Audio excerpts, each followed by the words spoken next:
Questions, comments? Yeah? We'll take 2 or 3 and then, yeah? Thank you for this wonderful session. It was a pleasure to hear all of you. I would like the first presentation of Robert made me think about identity in the way he was presenting, and immediately after his presentation, Christiane reminded us of the role of environment in building what we are all over these ages. So my question is more or less relating these two issues. I think the way you approach to identity is clearly based on how the individual, the self, can manage his life in the world. And somehow the way we can manage our lives in the world are dependent on the world. And somehow all these concepts that we can identify in an explanation of behavior or in an explanation of identity, I think will map into some similar concepts about the environment, and about the environment allow us to label ourselves. For example, I can label myself as a guitar player, but if I'm in the middle of musicians, I just label myself as someone who likes music. And it will change with the attributes, with the personal rules according to the circumstances. So I would like to hear your reasoning about how can we include environment in an exploratory way of understanding identity. This question is also maybe applied to Marta. When we establish goals, we set goals. Goals are also dependent on the opportunities offered by the environment. So how can we put the explanation shared with the environment and not strictly on how we set the goals that depend on the opportunities we have? Thank you. Thank you very much for your question. That's a terrific question. I think, obviously, with very little time and very complex subject, it was only possible to scratch the surface. But one of the things that I didn't begin to touch on, 2 of the things that I didn't begin to touch on. One is the development and change, how identity develops and changes. And the other is the momentary nature of not only identity, but of everything. And I'll cover that a little bit more when talking about prime theory, but a very crucial thing to understand, which you've highlighted beautifully, is that we think, as psychologists or people working in behavior, we tend to think of ourselves as carrying these traits, these features around with us as things which we have, but they're not. They're things which are generated moment to moment as a result of the situations in which we find ourselves in our internal environment. And they also serve a function. So, for example, in the field of drug addiction, it was interesting what you're saying about guitarists. I would have exactly the same thing. But in the field of drug addiction, what you will have is people who are addicts, who, when they're in the context of their friends and the people they normally interact with, would not present themselves as addicts, but when they come into treatment, they present themselves as addicts. And it's not to say that that this is a purely Machiavellian or functional thing. This is actually there is no truth. There is only what the people present themselves at a particular time.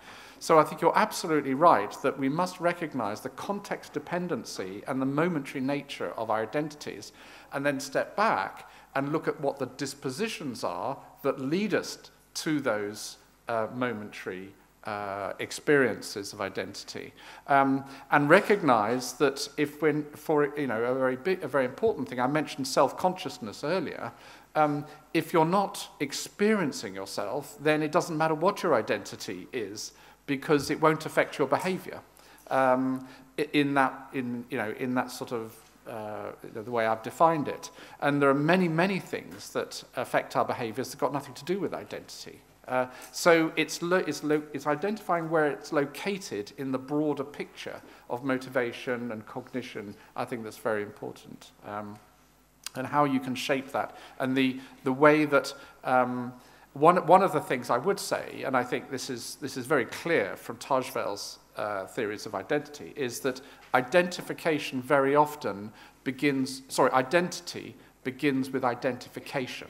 It begins with you observing someone else and saying, I'm like that person, or I want to be like that person or that group. So that's a crucial thing.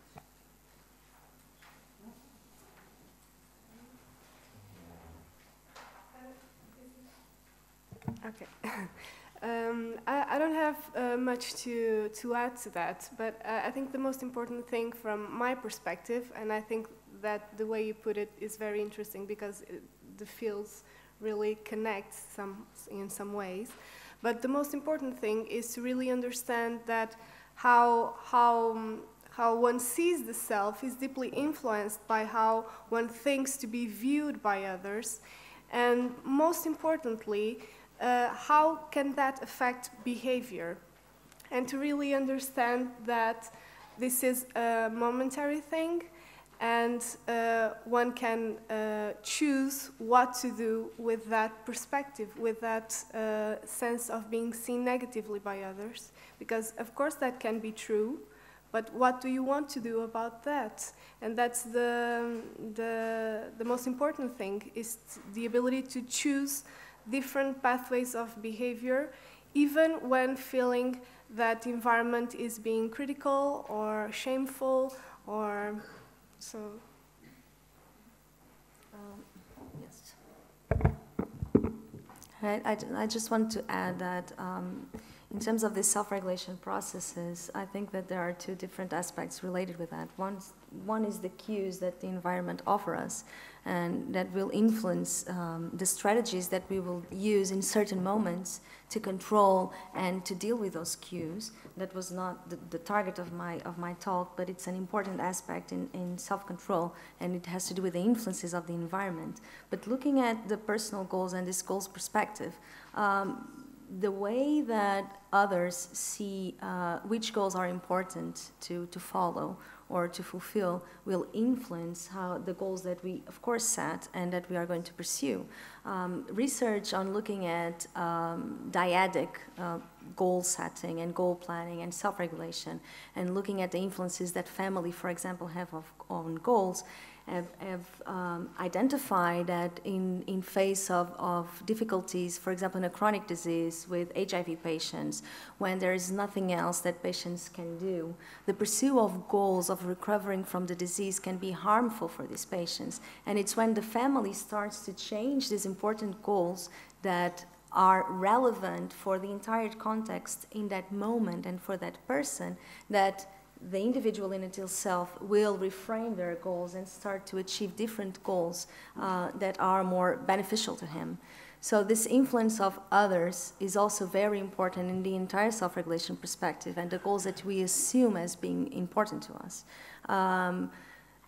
Saying this, I think that the environment and the effects of the environment, either looking at a momentary perspective or this broader perspective of how others influence us, is one of the aspects that we give less importance, I think, in health psychology research. It's changing, but we assume the perspective of how we change things and how we can increase our skills and our capabilities and our knowledge to change others and to change the influence that others have on us. And this is one limitation, I think.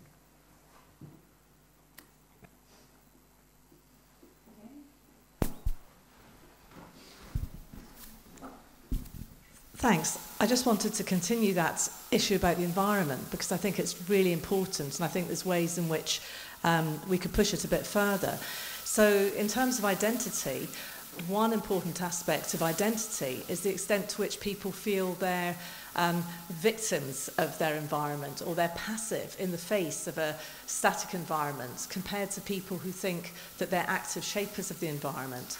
So I think in terms of self-regulation, the starting point has to be interaction between the person and their social and their material environment.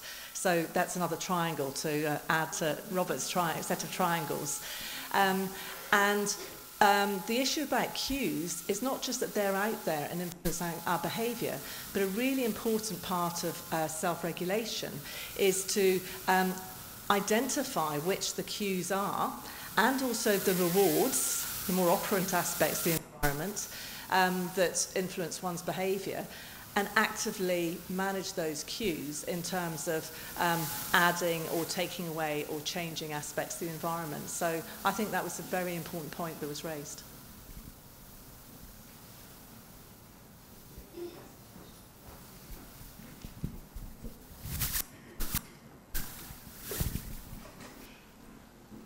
Thank you.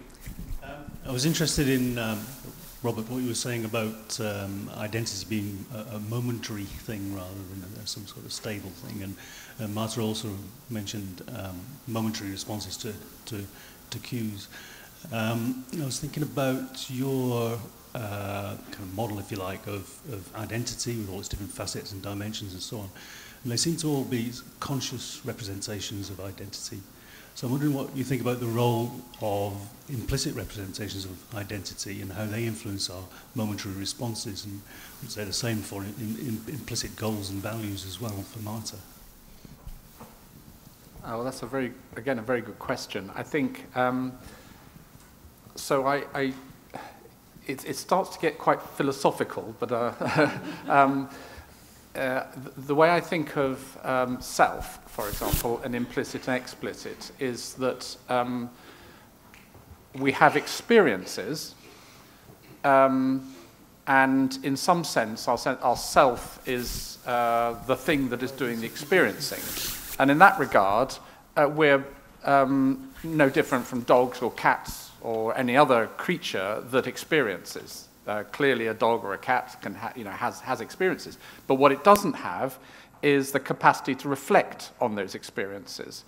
But we do have that capacity. So, first of all, when we're talking about just the experiences, clearly identity plays a role there, because you are the thing that's doing the experiencing, even if you are not the object of your experience. So it's a question of I as subject and I as object. When you become the object of that experience, then, and part of that experience, then you're self-aware, and that's when you're self-conscious, and that's what I'm primarily focusing on here. But I completely agree, and I recognize that the I as subject, the experiencer, also has a crucial part to play. So the question is, when we're talking about implicit cognitions, are we talking about things which are part of our experience but we're not reflecting on as part of our experience, which is, I think, what we often are? Or are we talking about something that's even deeper than that, even more buried, which is it's not even part of our experience, but it's part of the way our brain functions in order to get us to do things and create experiences? And when you see those implicit attitude type tests, or these tests of implicit motivation, I think they're tending to focus on that there's something going on in the brain that's influencing the way we behave, but it's not part of our experience. So there's the three levels of what's going on there. I think the interest when we're talking about identity is in the self-awareness, I as object, but it stretches back into I as subject, but it doesn't go into the those brain activities and brain functioning, which is right at that deepest level. That's a whole other thing. It's important, but it's not in the model. Maybe it should be. I don't know. Just adding on, in the self-regulation perspective, and these classic models actually don't look at implicit processes as the most recent models are starting to look at. And we know that, for example, automaticity is a key aspect in self-regulation, and automaticity is an implicit way, an implicit assessment that we can do to understand how one's regulate their own behaviors. Because the entire idea is that when we start to change and to regulate behaviors and being able to conduct these behaviors, then we will do these behaviors without even thinking of what we are doing. And these are the things that we expect to happen without having to reflect or deliberate on why we are doing this at a certain moment. We are doing this because we already have automatized that we are supposed to do these behaviors when we have a certain cue or we have a certain goal, and we can look at this at very specific daily episodes in which we use this as a way of self-regulate. So we can see that the more reflexive and the more implicit are always acting together and interacting. And I think that is one of the main fields of research nowadays, is to look of how we will implicitly regulate and control behaviors, and how this will interact with the way that we deliberate and reflect on the way we act implicitly, and how we can inform this so that we don't need to reflect every time we need to do an action to deal with a environmental cue, for example, that will prompt an unhealthy behavior.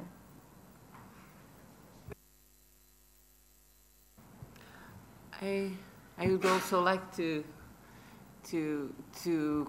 put a question or a comment.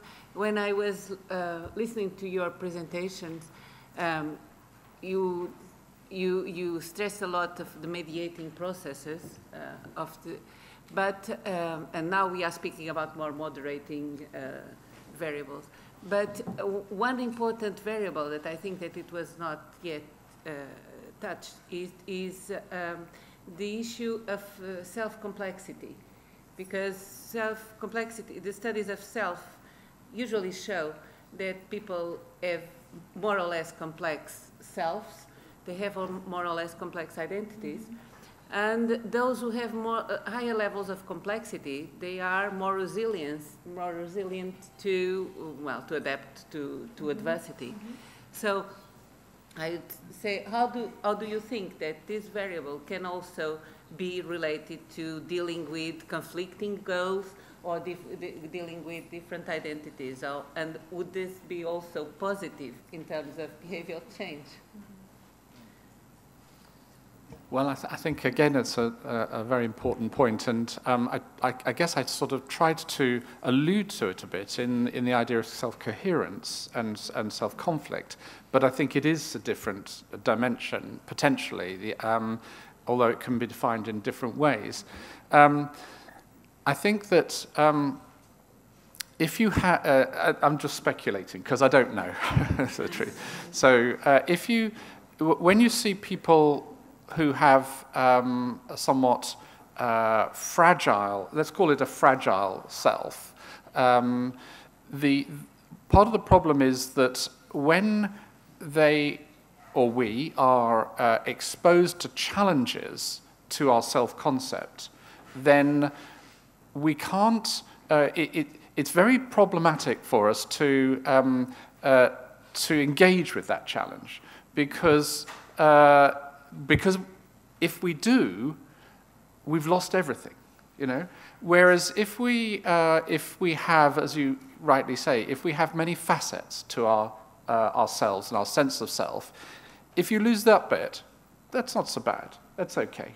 I mean, just speaking from my own personal experience, when I was an undergraduate, I remember I had many facets of things that were important to me. One was actually being a guitarist. One was the fact that I used to do yoga, and that was, and the other was being academically good, and the others were related to relationships and things. Now, and I remember very consciously thinking at the time, when one thing wasn't going well, I've got the other things. You know, it's okay, you know, if I'm not able to, you know, if the relationships aren't going too well, whatever, I've got the guitar, I don't need people, you know. But I think if you, as you say, if you've got different parts of yourself that give you satisfaction, give you self-worth and so on, then that may be something that's important. And it may well be that, you know, it follows from that an intervention might be a useful intervention for behavior change may be to expand the areas of people's identity which give them self-worth.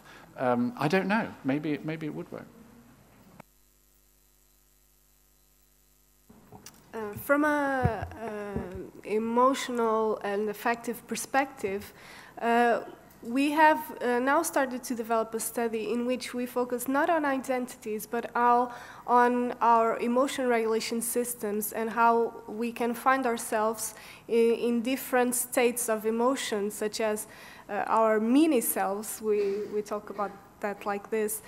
We can be in our angry self, in our sad self, in our anxious self. And so we can, but by understanding this, that at different times we can be in different states of ourselves, we can start to develop or focusing on developing a different type of self, a more compassionate self, a more resilient self, a self that is able to understand one's difficulties and understand one's struggles, and to engage with the suffering, engage with the distress, and adopt adaptive actions towards health and well-being and towards healthy change. So here is a different perspective, but I think that's a very interesting question. How can we incorporate different identities and at the same time develop a specific type of self that can be more useful and more adaptive to us?